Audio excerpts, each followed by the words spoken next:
Okay, so this is just going to be a quick overview of the game itself, showing you the basic components and everything.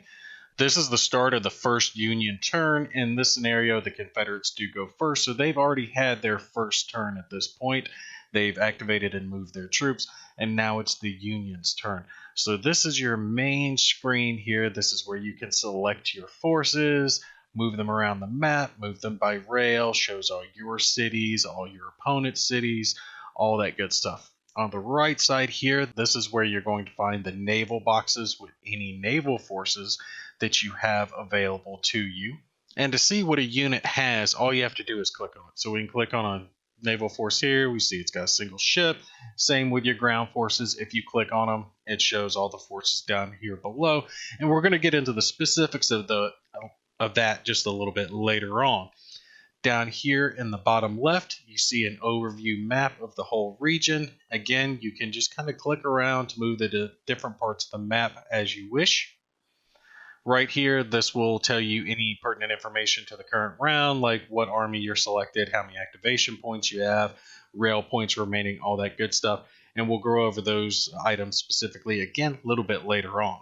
Over here on our right side, this is a bunch of different buttons that will give you options throughout your game. So this little naval anchor icon here, this is where you can select and see any naval forces you have or attack different forces along the rivers, things like that. Shows we have 2 river gunboats currently available. Right next to it, you see event cards. Click on that and it shows all the event cards that you have. We'll get into that again also later on, but these can be used to do a multitude of different things throughout the game, whether it's to give you extra troops or extra money, extra movement, even allow you to maintain bigger armies. They do so many different things, but we'll touch on that a little bit later. To the right here where you see the date, says May 1861, this is what you click when you want to end your turn. Again, you can select it in the option menu whether you want that to require you to confirm that or not. This button here is the kind of overview button. So it gives you a game summary, and it tells you what your will to fight is, any major battles you've won, lost, and all the stats for each different side. Here is an undo button, so if you move a unit or do something that you decide you didn't really want to do that, you accidentally moved it to the wrong spot, you can click this to undo your choice. And this takes us back to the main menu where we can save our game, load our game, or quit out of the game as we so desire.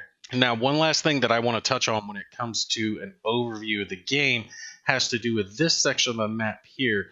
Because when it came to the Civil War, a lot of the battles actually took place in this small section of the country. And they actually have a different map that kind of expands upon this.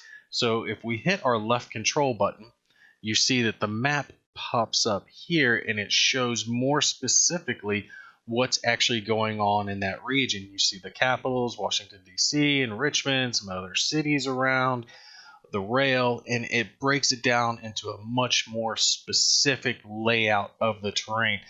Now, you can move your units around in here to very specific spots, but again, you can see that it's very detailed here where it's not very detailed throughout the rest of the map. So it will approximate your moves when you close out your map and it comes back to here. It will try to keep the approximate location of whatever units you've moved around in these regions, but when you hit control, they will still be wherever you put them. So let's just say we wanted to move this army located right here over into this section. We can move them over, and it shows that they moved from where they were located here to this area. But when we close it back out, it's just approximated on this map. You have to push the control button again to bring it out where they're specifically located on your special detailed map. And units can move from the main map here into the detailed map and out back and forth. So again, this is just a quick down and dirty overview of the game. We're going to get into all the specifics, all the basics, the movements, the attacks, all the different units here in these later videos.